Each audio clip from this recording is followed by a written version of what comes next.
Yesu ashimwe groupe b'amaso, ndabahaye ikaze muri kino kiganiro b'amaso. Ntihagire ugutwara igitsibo cawe. Turagira ngo rero twinjire mu nzavya ndwi n'ivyago ndwi nk'uko twabisezeraniwe. Uyu munsi turagira ngo dusome ivyahishuriwe Yohana igihimba ca 16. Turasoma duhereye ku murongo wa mbere tugeze ku murongo wa 21. Kino gihimba cose turagira ngo tugisome, hanyuma twumve ingene bagerageje guca incamake y'ibi vyago bizoba mu misi ya nyuma y'imperuka.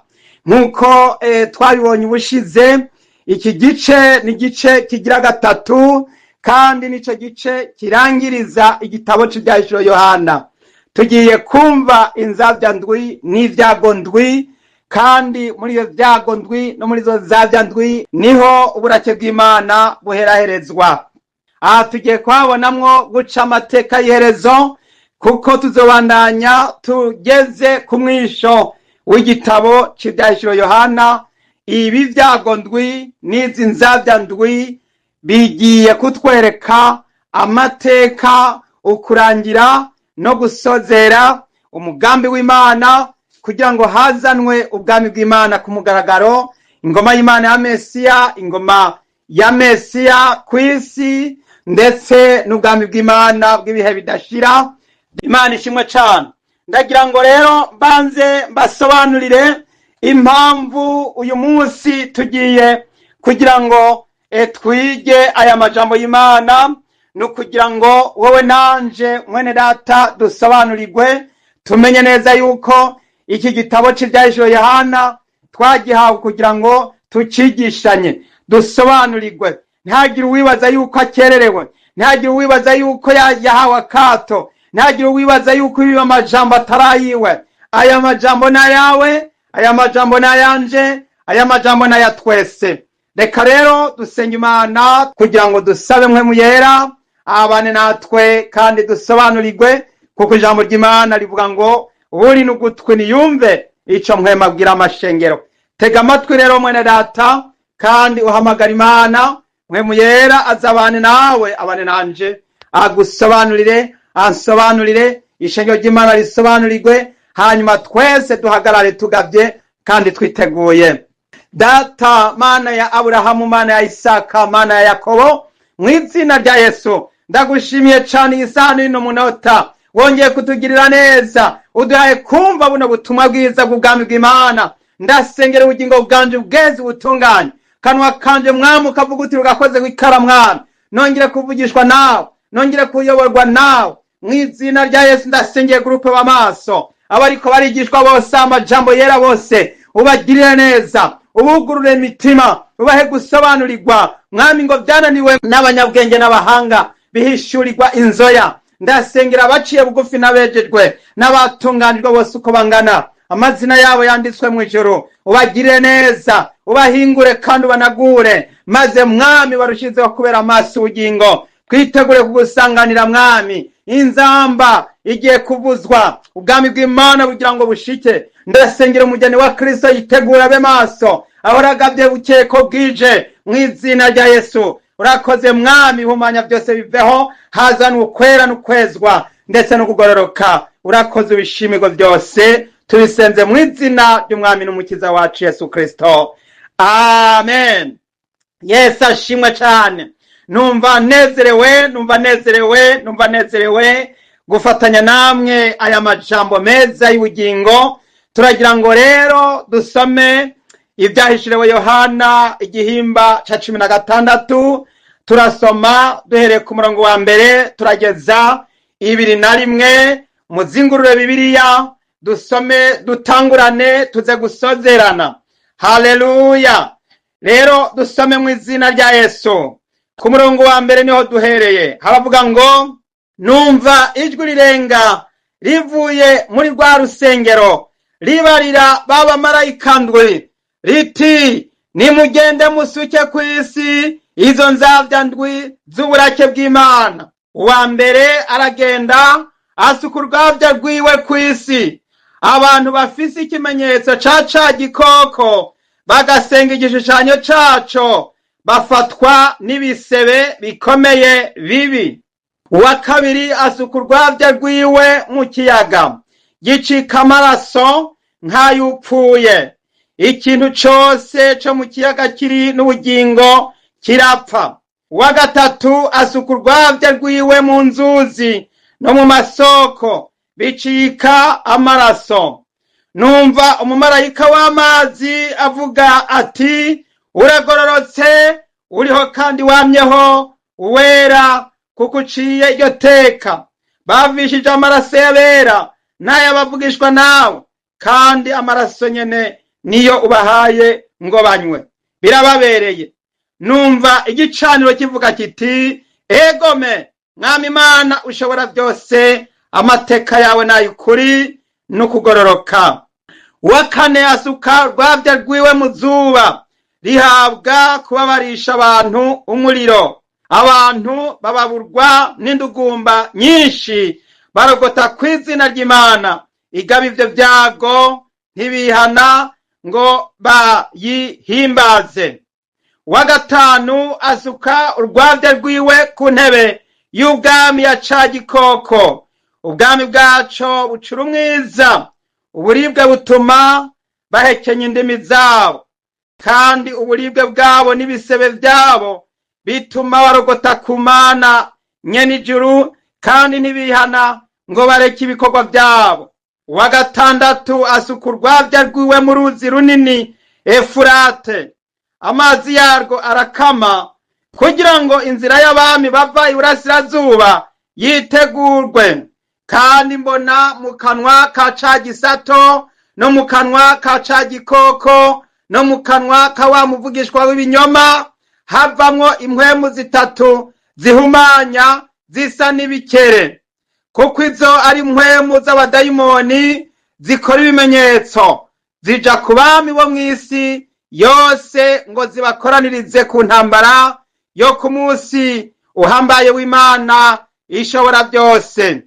Ehe ndaza nk'igisuma, hahirwa uba amaso, akazigama impuzu ziwe ngo ntagenda amenya, bakabona isoni z'ubwambure bwiwe. Zibakoraniriza ahantu hitwa Harumagedoni mu Giheburayo.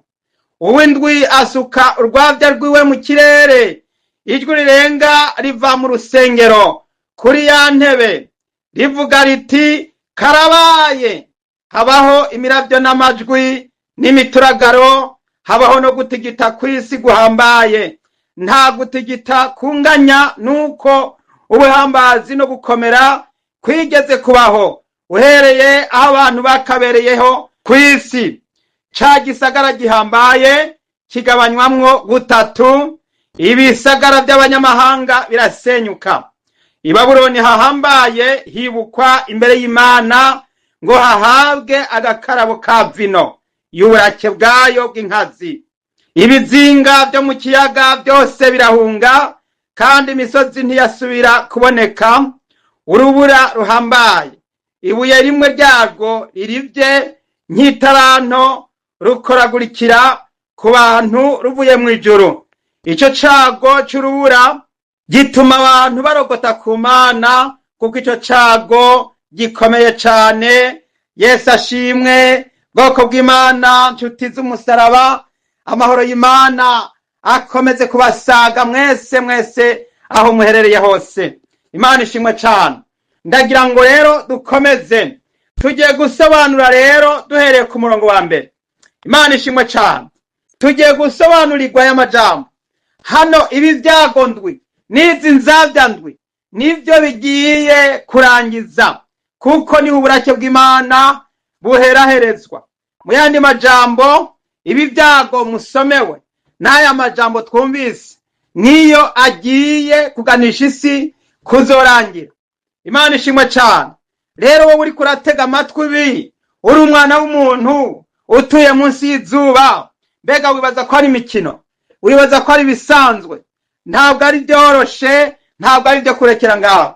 Nico gituma amajambo tugoye kuhora tuyasomera abantu, buri muntu wese akayisomera, kandi nawe ubonye ukaryo yasomera abantu.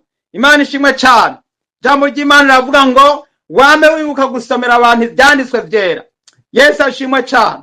Haleluya. Wame wibuka gusomera abantu ibyanditswe byera. Pawulo abibwira Timoteyo, ndagira ngo mbabwire impamvu tugomba guhora dusomera abantu majambo y'Imana. Nanje aya majambo numvise ngomba kuyasomera abagize groupe w'amaso. Haleluya. Nimwumva igituma numva afise motivation kubikora. Pawulo abwira Timoteyo ya mbere igihimba ca 4 umurongo n'uw'11, dusome uwo murongo twumve. Wame ubwiriza ivyo kandi uvyigisha. Umurongo wa 13, gushitsa aho nzozira. Wame ugira umwete wo gusomera abantu no kubahanura no kubigisha. Imana ishimwe cyane. Aho nyene hariko haradusobanurira yuko umukristo, umukozi w'Imana, umuntu wese yakiriye Yesu, umuntu wese yakirijwe, umuntu wese yahamagawe, agomba guhora asomera abantu ubutumwa bwiza, akaburira isi, akaburira abantu, akababwira kugira ngo bibitegure babe maso. Yesu agiye kugaruka, Yesu agiye kuza nk'igisuma. Imana ishimwe cyane. None rero turafise igikorwa nyezina cyo gusomera abantu ubutumwa bwiza. Imana ishimwe cyane. Turagira ngo dusome ibyahishuro Yohana igihimba c'16 umurongo wa mbere, duhere ku ntango twumve urwabya rwa mbere, twumve ico bishatse kutubarira. Imana ishimwe cyane. Umurongo wa mbere watubwiye ngo, numva ijwi rirenga rivuye muri rwa rusengero ribarira baba marayika ndwi riti, nimugende musuke ku isi izo nzavya ndwi z'uburake bw'Imana. Imana ishimwe cyane. Haleluya. Ubushize twarabonye yuko abamarayika binjiye mu rusengero, hanyuma bagahabwa n'ikinyabugingo kimwe muri bya binyabugingo bine, maze bahabwa inzavya ndwi zizuye ibyago ndwi kugira ngo bagende basuke ku isi. Nuko rero bamaze kuzabira ngubwo rusengero rwaciye rwuzura umwotsi, bisobanurwa ko Imana izoba igeze aho itangura gushira mu ngiro aya majambo. Hano rero turabonye ngo Yohana agize yumva ijwi. Imana ishimwe cyane. Ritanga uruhusha, ritanga uburenganzira yo kugira ngo abamarayika batangure gushira mu ngiro ibikorwa. Mwene data, ubwo uriteguye? Mbega hamwe abamarayika bohabwa uburenganzira? Ubwo uriteguye? Kuko ibi byago biramutse bitanguye, nuko ibihe by'imperuka bizoba bigezaho bigera mu bihe byo gushirwa mu ngiro. Mbega mwene data, wowe uri maso bawiteguye? Ubwo nturi mu nzingu, ubwo ntukiri mu bindi, ubwo woba witeguye koko? Yohana yumvise ijwi rirenga rivuye muri rwa rusengero ribwira baba marayika ati, nimugende musuke ku isi izo nzavya ndwi z'uburake bw'Imana. Mwene data, abantu benshi bagiye kurakirwa no kurakarirwa, kuko barabwiwe kwihana biranka, barabwiwe gusenga biranka, barabwiwe kwakira agakiza biranka, barabwiwe kwitwararika iby'ubwami bw'Imana birananirana. None hera baharinze kugera ku rwego rw'uko izo nzavya zisukwa ku isi. Isi igiye kubona ibara, isi igiye kuranduka, isi igiye kubura ibyo abantu bari biteze yuko bagiye gukiriramwo, bigiye kubapfana. Mwene data, uri muri rukanga inyuma y'isi, uri muri rukanga inyuma y'uwe maronko, uri muri rukanga, umutima wawe urahagaze, umutima wawe ntutekanye. Ariko mwene data, ndagira ndakubwire yuko iyi si yakatiwe, yaramaze gukatirwa, igiye gusukwa kw'inzavya z'uburake bw'Imana. Isi igiye gusukwa ko bikombe by'uburakari, isi igiye gusukwa ko umujinya w'Imana. Hagiye kugera ibihe bigiye kugera, abatiteguye bagiye kurimbuka, abantu bagiye kubona ibara. Nico gituma turimo turasemerera kugira ngo tuburire abantu, tubabwire bakire Yesu bigishoboka, tubabwire bihane bigishoboka bicitwa uyu munsi. Inzamba. Nimwitegure bwoko bw'Imana. Nimube maso, nimwitegure. Basi rero uwa mbere rero aragenda. Umurongo wa kabiri, uwa mbere aragenda asuka urwabya rwiwe mw'isi, abantu bafise ikimenyetso ca gikoko bagasenga igishushanyo caco bafatwa n'ibisebe bikomeye bibi. Nimwumve bene data, urwavya rwa mbere rwasutswe mw'isi mu nyuma z'uko ca gikoko kimaze gushirako abantu ikimenyetso, mu nyuma z'uko abantu bose bamaze guhabwa ibimenyetso vy'amajana 666 ku ruhanga rwabo no ku biganza vy'uburyo. Abantu bamaze kwemera gusenga ca gikoko, gusenga antikristo ku mugaragaro, abantu bamaze kuyakana Imana kubera ko isi yose izoba yamaze kuzuramwo urugomo n'ubugarariji, kuko izoba irimwo yategekwa n'umutegetsi w'umujinya, wa mugarariji yishira hejuru y'icitwa Imana cose canke igisengwa, agiye gutuma abantu bose bace bacika ibimaka bagararize. Ubwo rero Imana ntizovyihanganira, izohitire kuriramwo uyu mujinya wayo w'uburakari, ntizovyihanganira. Aha rero ibi bibaye inkurikizi z'uko isi izoba itegekwa na wa mutegetsi guhera mu Vyahishuriwe Yohana 13. Twarahasobanuriwe yuko isi izoba yashinzwemo guverinema imwe kw'isi, idini rimwe, igishushanyo kizosengwa n'abantu bose mw'isi yose, ko hatazogira uwemererwa kugira ico ashora canke ico agura atarafise ubwo rumenyetso. Aha rero nico gitumye basomye aya majambo ngo uwa mbere aragenda asuka urwavya rwiwe mw'isi, abantu bafise ikimenyetso ca gikoko bagasenga igishushanyo caco bafatwa n'ibisebe bikomeye bibi. Amakanseri, ibihute nivyo bigiye gufata abantu bose bazokwakira inimero za ca gikoko. Muraba muvyumvise, muraba muvyumva, kandi ngo ikibarirwa nikibona uraba wumva.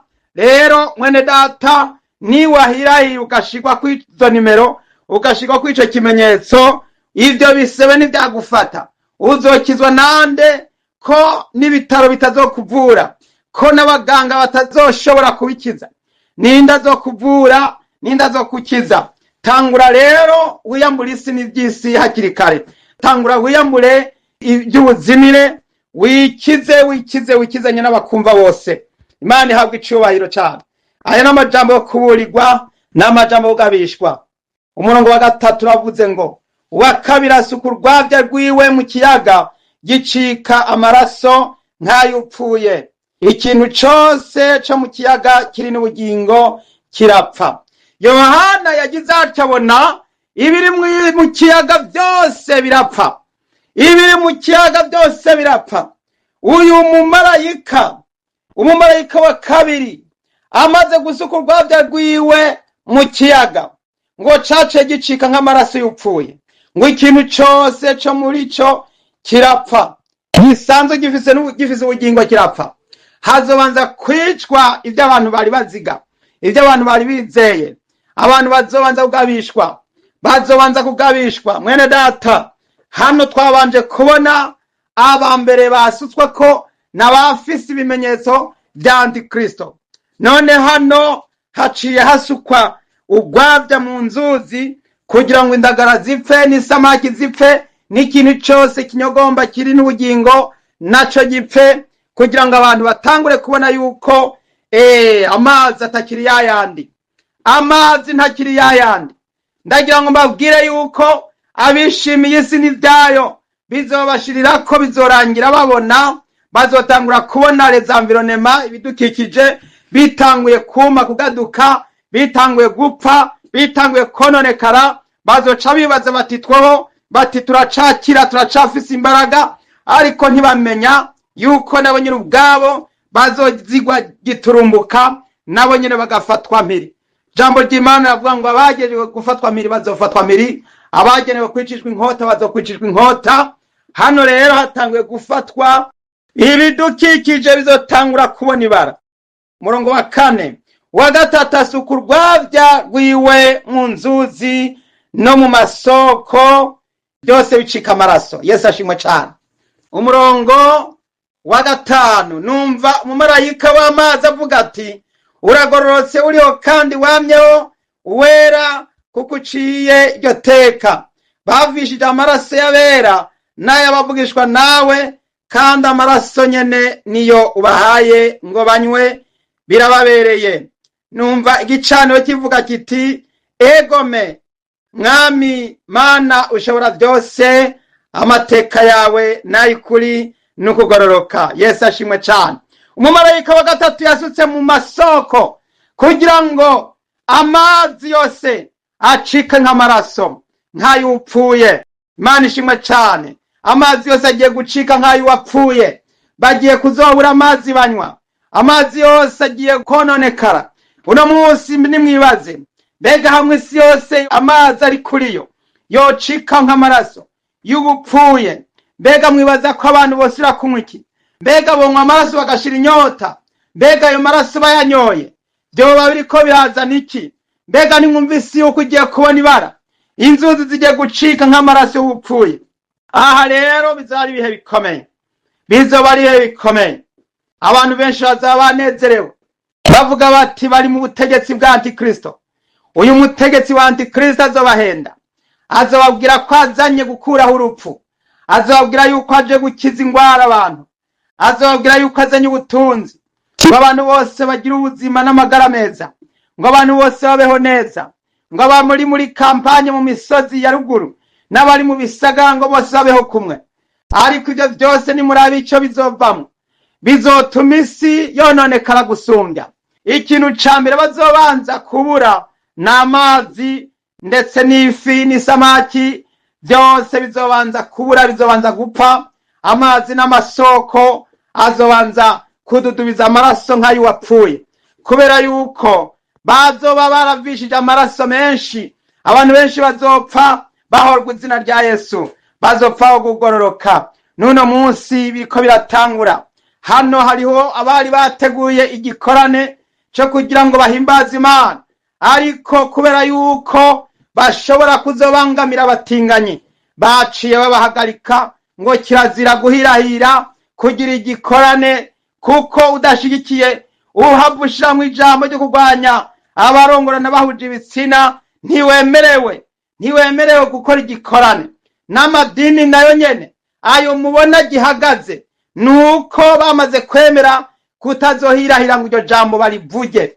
Abakibivuga nabo nyene ntabwo bagiye kumara kabiri, kuko benshi baramaze kwemera yuko batazokwigera bahirahira ngo bavuge kuri ico cerekeranye n'iri dini rimwe ry'ubutinganyi rigiye kuza mu isi yose. None rero abantu benshi bariko baribaza yuko barimo barasezerana na Antikristo ngo babeho neza muri ubutegetsi bwa Nouvelle Ordre Mondiale.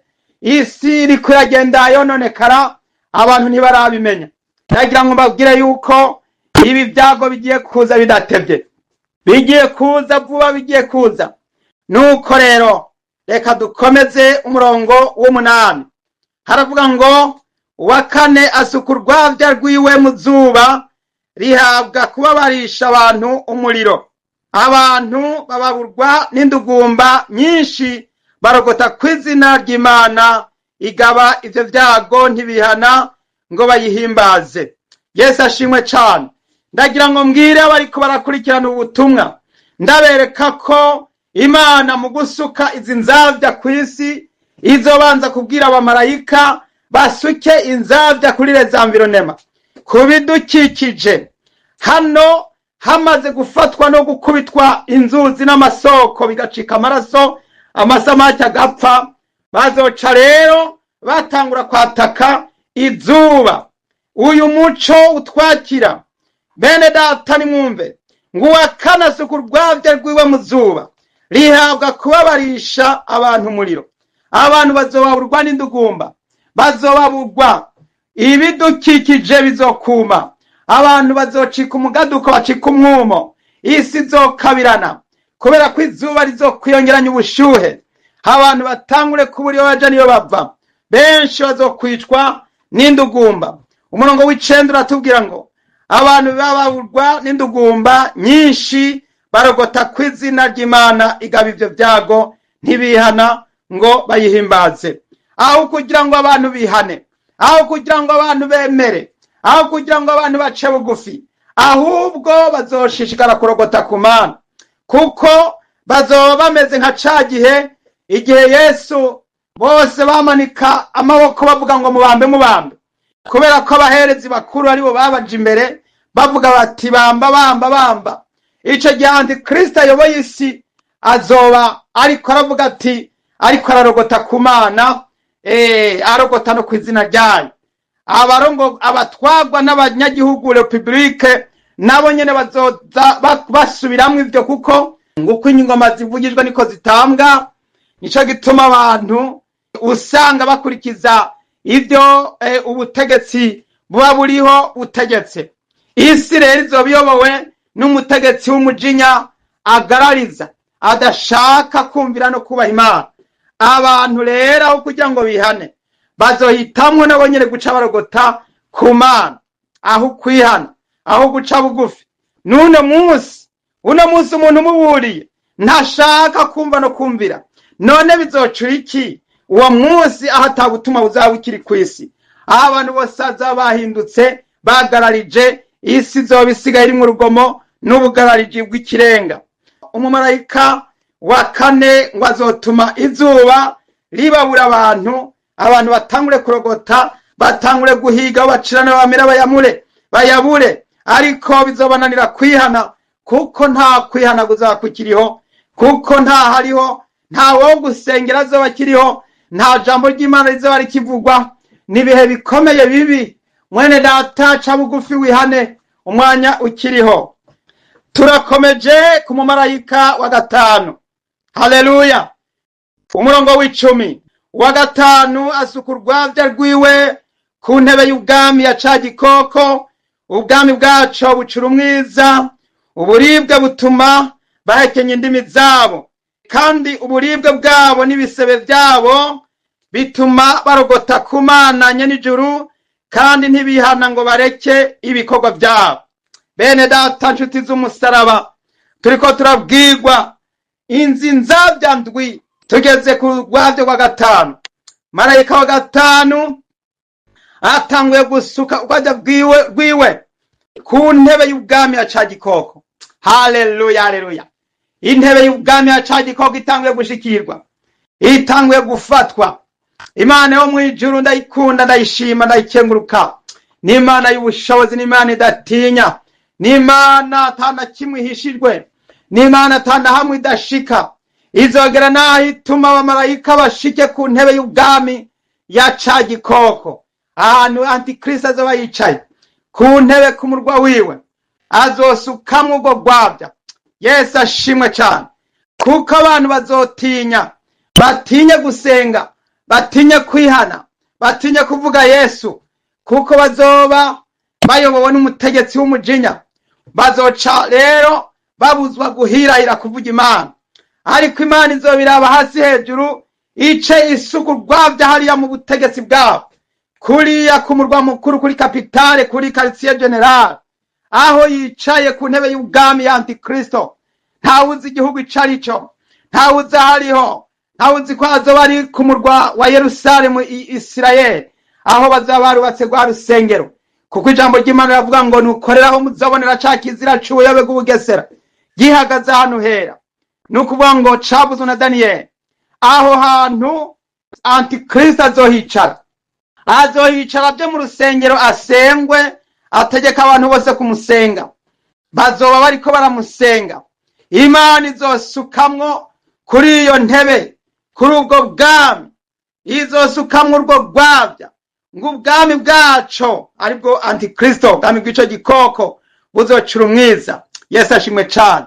Hazoca haza umwiza w'umuzitanya, nka wa mwiza waza muri Egiputa, igihugu cose kikuzura umwijima, ngo abantu bakabona ari ikintu kimeze nk'ikintu co kabakabwa. Ngo ubwami bwaco buzocura umwiza, ngo uburibwe buzotuma bahekenya indimi zabo. Imana ishimwe cane. Bazotangura guhekenya indimi zabo, bakora amanama binanirana, bavuga vyanka, kuko indimi zabo zizoba ariko ziratuma barogota ku Mana. Izo ndimi zabo zotuma nabo nyene babura ivyo basubira kuvuga, ahubwo batangure guhekenya indimi zabo. Mu yandi majambo, Zakariya yaravuze ngo ngo indimi zabo ngo zizobatikimimirako, ngo amaso azoborera ngo mu binoko, bazotangura kumva barimwo barasha, barimwo barapfa, indimi zabo zibatikimireko mw'izina rya Yesu Kristo. Ngo kandi uburibwe bwabo n'ibisebe byabo bituma barogota ku Mana nyenijuru, kandi ntibihana ngo bareke ibikorwa byabo. Ntibazihana kuko bamaze kwiyemeza kugira umutima nk'uw'amadayimoni, nica gituma batazobasha kwihana. Aho kwihana bazotangura kurogota ku Mana. Mwene data, nibihe bikomeye umukristo akiriho no munsi muri iyi misi, ni byiza ko yitegura hakiri kare, ni byiza ko yitegura akabera amaso ubugingo. Reka dukomeze rero umurongo wa 12. Uwa gatandatu asuka urwabya rwiwe mu ruzi runini Efurata, amazi yarwo arakama kugira ngo inzira y'abami bava iburasirazuba yitegurwe. Uru ruzi n'urugabano rugabanya aho Imana yari yarahaye Abisirayeli kuzogarukiriza, kuko hakurya y'urwo ruzi ni mu banyamahanga. Ubugiye mu bihugu bindi byo muri Siriya, ugiye mu bindi bihugu, urwo rugabano Imana yari yaruhaye yuko ariho ruzogarukira. Rero uru ruzi ni urugabano.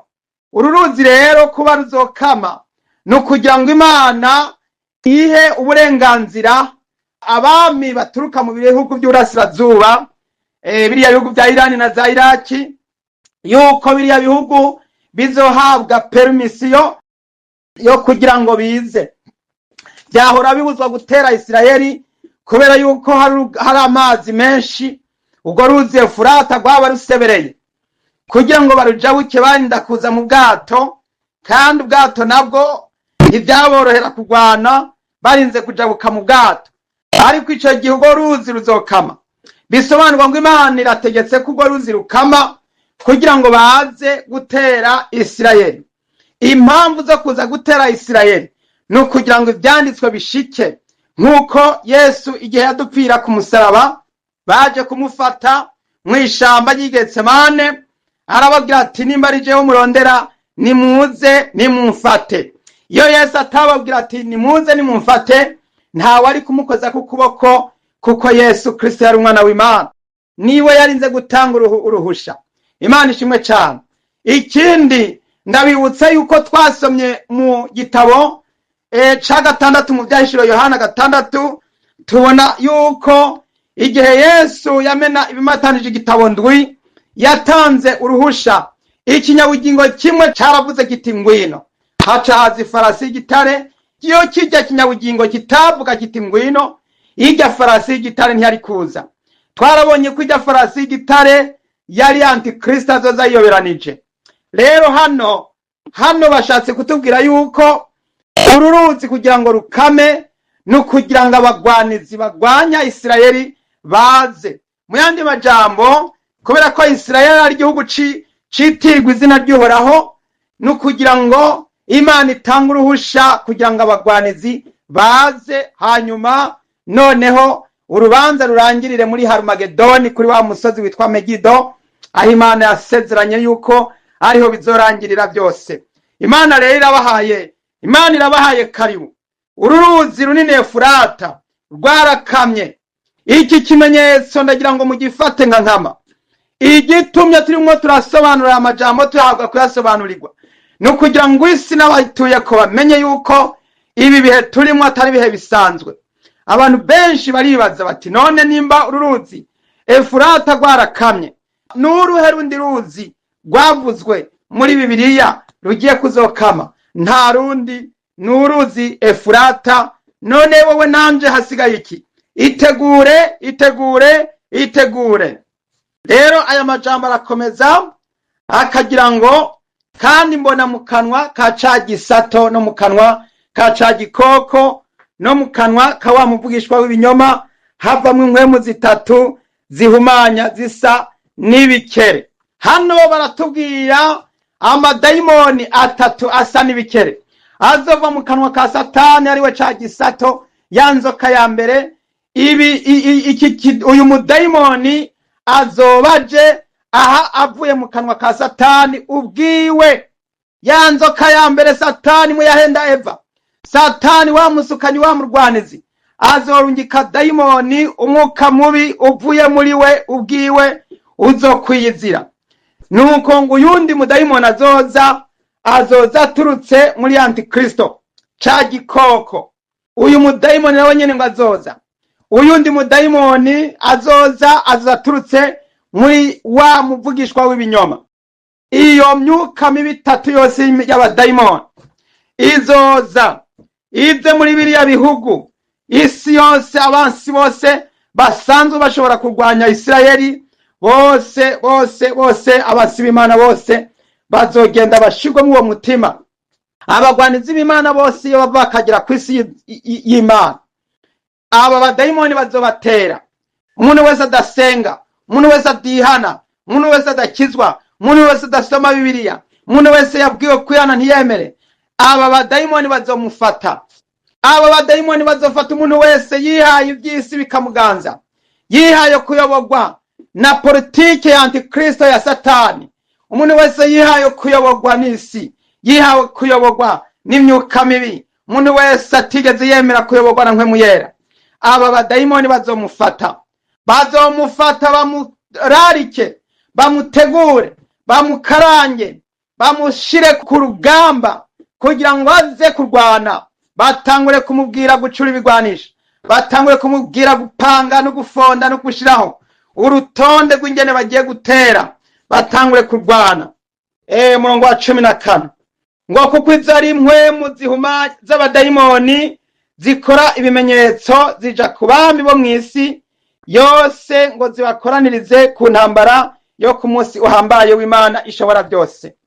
Intumbero nukugira ngo isi yose yitegure urugamba, yitegure kurwana, kubera yuko Antikristo azoba yamaze gusukwamwo gwagwavya, indimi ziwe zatangiye guhekenywa n'abakuru n'abari kumwe nawe bose, bazoca bategeka isi yose gutonda urugamba kurwanya Imana. Ngo bazoshaka kurwanya bahereye kuri Isirayeli, bazoshaka kurwanya bahereye ku bavuga Imana bose munsi y'izuba, bazoshaka kurwanya kuko bazaba basutswe ko bijya bisebe, bazaba barimwo barahekenya indimi zabo, bazoca bashaka kugira ngo nabo batangure kurwana. Abantu bose rero bo kwisi bazotegekeshwa kurwana, bazotegekwa gufata ibigwanisho, bazotegekwa kuza ku ntambara. Mwene data, nirindi kosa isi zoba yisutsemo kuza kurwanya Imana. Imana ntineshwa, Imana ntigwanywa, Imana ntineshwa.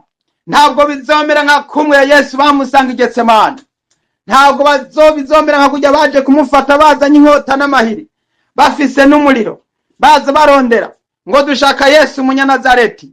Ico gihe abantu rero nabo bazaba bariko bararondera Umwisirayeli, bazaba bariko bararondera abasenga Yesu Umunyanazareti, bazaba bariko barahiga abasenzi, bazaba bariko barahiga Abakristo canke Abayuda. Umuntu wese yitwa ko asenga azoba ariko araronderwa. Ico gihe rero uzoba uri muri urwo ruhande rwa Antikristo, kubera yuko uzoba wamaze kuja ku rugamba rwo kurwanya abasenzi, rwo kurwanya Abakristo. Nuno munsi hariho abantu benshi bagwanya, bagashaka kubuza ivugabutumwa, bagashaka kubuza abasenzi, bagashaka kubuza Abakristo, bagashaka kubuza abavugishwa n'Imana ngo ntibavugishwe, ngo ntibakoreshwe ibitangaza, ngo ntibakoreshwe. Ndagira ngo mbabwire yuko abazimya mpwemu nabo nyene baramaze gushirwa muri iyo liste y'Abantikristo. Umaze gusanga umukristo arimo aragwanya ngo Mpwemu Yera ntavuge, ngo Mpwemu Yera ntakore, ugasanga abantu bariko barazimya mpwemu, ugasanga ari amadini yahagurutse kurwanya abasenzi. Ivyo byose uwo n'umugambi wa Antikristo watanguye. Hano rero ngo izi mpwemu zizoja ku bami bo mw'isi zibararike. Aha bizova mu rwego rw'amadini, bije mu rwego rw'abanyapolitiki, bije mu rwego rw'abategetsi b'isi. Abami n'abakuru n'abategetsi n'abasoda bose bazohaguruka batonda urugamba, baze kurwanya uwitwa umukristo, uwitwa umusenzi, uwitwa umuyuda, uwitwa umwana w'Imana, umukristo w'ukuri, umuyuda w'ukuri, umukristo w'ukuri, umwana w'Imana w'ukuri, abasenzi b'ukuri. Abo bantu bazogwanywa. Izo mpwemu zitatu z'ibikere z'abadayimoni zizoba ziriko zirategura urugamba kugira ngo zikoranye abantu, zibategure, zibatware kwitegura, kuko bazoba bariko barasoma kuri agenda, kuri kalendariya yabo. Kalendariya yabo iriko irabahenda ibabwira yuko bagomba gutonda urugamba kurwanya Imana ku munsi wo kuza kw'ingoma ya Mesiya. Yesu ashimwe cane. Muribuka ko ijambo ry'Imana tuvuga ko Yesu azohagarara ku musozi wa Elayono. Ico gihe uwo musozi hazovamwo ibihomoka bibiri, kimwe kizoba cereka iburasirazuba, ikindi burengerazuba. Nuko rero ico gihe Yesu niyamara gushika, rero hano hazoba ari ku munsi w'Imana. Umunsi w'Imana uvugwa ntabwo ari uyu munsi twita ku munsi w'Imana. Umunsi w'Imana hano uri kuravugwa, nimwumve, reka ndabahasuriremo ndabasomere ngo kuko izo ari mpwemu z'abadayimoni zikora ibimenyetso zija ku bami bo mw'isi yose ngo zibakoranirize ku ntambara yo ku munsi uhambaye w'Imana ishobora byose. Haleluya! Uyu munsi uhambaye w'Imana ishobora byose ni umunsi Yesu azozirako kw'isi, akaza kwima ingoma, akaza azanye ubwami hano kw'isi ku mugaragaro. Uwo munsi niwo munsi Satani azotegura urugamba rwo gushaka kugira ngo ahaguruke ngo agwanye Imana. Ndagira ngo mbabwire rero yuko hano hazokorerwa ibikomeye. Baciye bamera nk'abazitiye muri Bibiliya z'ikirundi, umurongo wa 15 uravuga ngo ehe ndaza nk'igisuma, hahirwa uba maso akazigama impuzu ziwe ngo ntagenda amenya, bakabona isoni z'ubwambure bwiwe. Hano harimo ijambo rizitiriwe ngo ehe ndaza nk'igisuma. Iri jambo rirazitiriwe kuko nta majambo menshi Imana yashimye kwirirwa iravuga ngaha ibizoba bimwe birakogwa. Ingene Imana izogwanya Satani, ingene Imana izogwanya ibi bikere, ingene Imana izogwanya abadayimoni, ingene izogwanya abo bami, ivyo ntivyiriwe biradondagurwa ngaha. Ariko ijambo rikomeye ryavuzwe hano ni ijambo rigabishwa, ribwirwa umukristo atendaza nk'igisuma. Yesu ashimwe cane. Hano intumbero nyamukuru y'ubutumwa bwiza nubwo kuburira abasenzi, nubwo kuburira abakozi b'Imana, nubwo kuburira abana b'Imana, nubwo kuburira ishengero, nubwo kuburira umugeni wa Kristo yuko Yesu agiye kuza nk'igisuma. Ndetse n'abatuye isi nabo nyene nibavyumve babimenye yuko Yesu agiye kuza nk'igisuma. Muri ico gihe bazaba bariko barashaka kugira ngo batonde urugamba ngo barwanye Imana. Ariko ndakugiza ukuri, ico gihe mwene data, Yesu azoza nk'igisuma. Yesu azoza nk'igisuma. Abantu benshi bazokubaza yuko bazotonda urugamba kumugwanya, ariko Yesu ntibazomubona. Azoza nk'igisuma. Ninde muntu azi ukuntu igisuma kiza iyo kije kumena? Hajya mu ijoro mu gicugu, iyo igisuma kije kiramena kigatwara.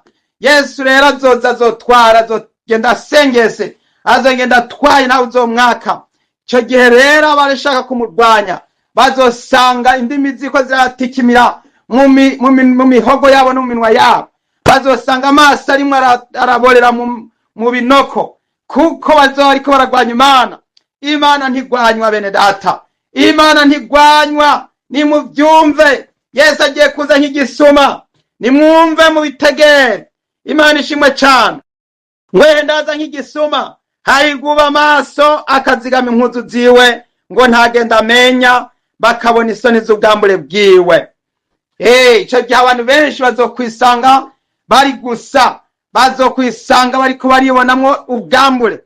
Mwene data, uri kuragwanya Imana, uri kuritera kwambara ubusa, uri kuritera kugenda ugaragara, kugenda amenya, kugenda n'isoni, kugenda ugaragara. Abantu benshi bazomaramara, abantu benshi bazokorwa n'isoni. Abazoba bariko baragwanya Imana ico gihe bose bazokwisanga muri ndibuze, bazokwisanga bataye umwanya. Mwene data, ntukashigikira abagwanya Imana, ntugashigikira bariko barapinga, ntugashigikira bariko baragwanya, ariko nushigikira abitwara ari kubwami bw'Imana. Nuwitwara ari kubwami bw'Imana no kugororoka, ibisigaye mwene data uzovyongerwa. Imana ishimwe cane. Yesu ashimwe. Haleluya. Umurongo wa 16 uratubwira ngo zibakoraniriza ahantu hitwa Harumagedoni mu Giheburayo. izo mpwemu zitatu zisa n'ibikere zizobakoraniriza ahantu hitwa Harumagedoni mu Giheburayo. Haru bisobanurwa umusozi, bisobanurwa ahantu hitwa Harumagedoni. Ni endroit, ni place, c'est lieu yitwa Megido. Aho hantu niho zizobakoraniriza, kuko ziyumvira ko ariho Imana izoza kugira ngo itondere urugamba aho hantu. Benshi bibaza yuko aho hantu ari hazobera urugamba. Aho hantu rero izo mpwemu zitatu zizobatwara abantu wo muri uwo musozi uri muri Isirayeli. Bazaba bamaze kujabuka, barajabuka berekeza muri Isirayeli, bajabutse uruzi Efurata, kuko ruzoba rusigaye rugaragara. Ubwo ruzoza rusigaye rugaragara, bazoba bashobora kurugendamo n'amaguru, ntibizaba igikenerwa gusoza canke kugendera mu bwato. Bazogenda n'amaguru muri urwo ruzi, bajabuke batere Isirayeli, baje kuri uwo musozi witwa Megido, hanyuma batonde urugamba, hanyuma bagwanye Imana. Ariko ico gihe ntabwo ari byo baribesha na gatoya. Ico gihe hari bizoca bishika. Zakariya yarabivuze ngo bakiriko baragwana, indimi zizobatikimirako, bakiriko baragwana, bagitonda urugamba, bagifora umuheto, umuheto ntuzorengana, ahubwo zohita bisanga bo ariko barumira, buma bapfa bahagaze, bazokwisanga barimo barapfa bahagaze. Imana dutabara. Abo bantu bose bagwanya Imana nibihane. Umuntu wese w'umupinzi, umuntu wese w'umugarariji, umuntu wese atarasenga, atarakizwa, atarihana, nihane bicitwa uyu munsi, kuko Imana ntigwanywa. Nta utera imigere ku mihunda. Nimwihane bigishoboka. Imana ishimwe cyane. Rero zimaze kubakoraniriza kuri uwo musozi witwa Megido mu Giheburayo, niho hazoca habaho kwa kuza rero Yesu azocaza nk'igisuma, kuza gutabara ndetse no kuza gushinga ingoma yiwe, maze abansi basanza bahinda gashitsi. Haleluya, haleluya. Yesu ndamukunda. Yesu n'umugabo.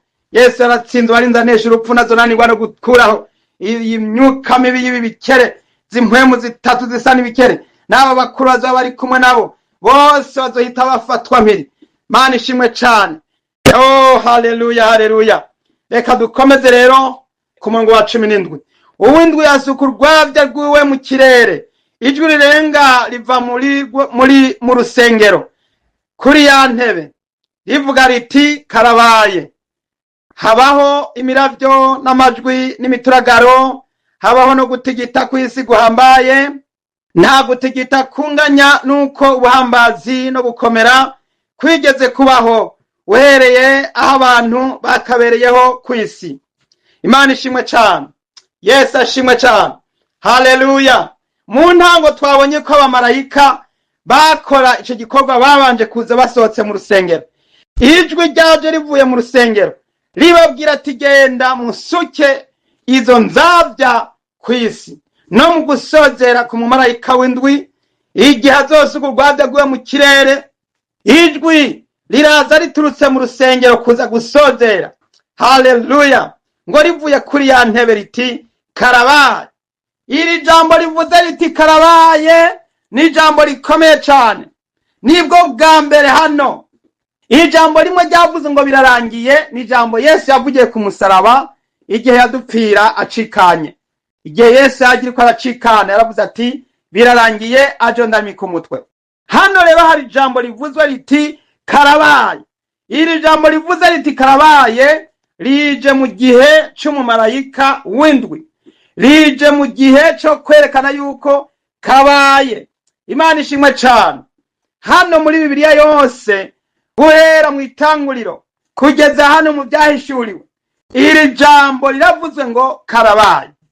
Ni jambo rikubwira yuko izi nzavyandwi n'ivyagondwi ari ibyo gusozera isi, ari ibyo gutuma byose bigomba kugira ngo birangire. Iri jambo rero rivuye ku ntebe y'Imana rivuze riti karabaye, karabaye, karabaye, karabaye. Haca habaho imiravyo n'amajwi n'imituragaro, habaho no gutigita kw'isi guhambaye. Nta gutigita kunganya nuko ubuhambazi no gukomera byigeze kubaho uhereye aho abantu bakabereyeho ku isi. Hano Imana yaravuze ngo nzotigitisha isi, ngo kandi si isi gusa, n'iby'inkomezi byo mu majuru bizonyiganyizwa, ngo n'isi nayo n'ijuru byose bizonyiganyizwa. Rero iyi si izonyiganyizwa n'ijuru rinyeganyizwe, kuko kazoba kabaye. Iki gihe n'igihe cya nyuma, isi izoba iri kurinjira mu gihe cya nyuma. Murongo wa 19, ca gisagara gihambaye kigabanywamwo gutatu, ibisagara by'abanyamahanga birasenyuka, i Babuloni hahambaye hibukwa imbere y'Imana ngo hahabwe agakarabo ka vino y'uburake bwayo bw'inkazi. Yesu ashimwe cyane. Iki gisagara gihambaye ni gisagara kizoba kirimo ubutegetsi bwa Antikristo, ni hamwe ku bwami bwa Antikristo, ni gisagara kizoba kirimo urusengero aho Antikristo yicaye, azoba yarasenzwe bamusenga aho Antikristo azoba yicaye. Ngo ico gisagara gihambaye, kiriya gisagara gihambaye, Yerusalemu izoba yaramaze guhinduka kapitale ya Satani, kapitale ya Antikristo.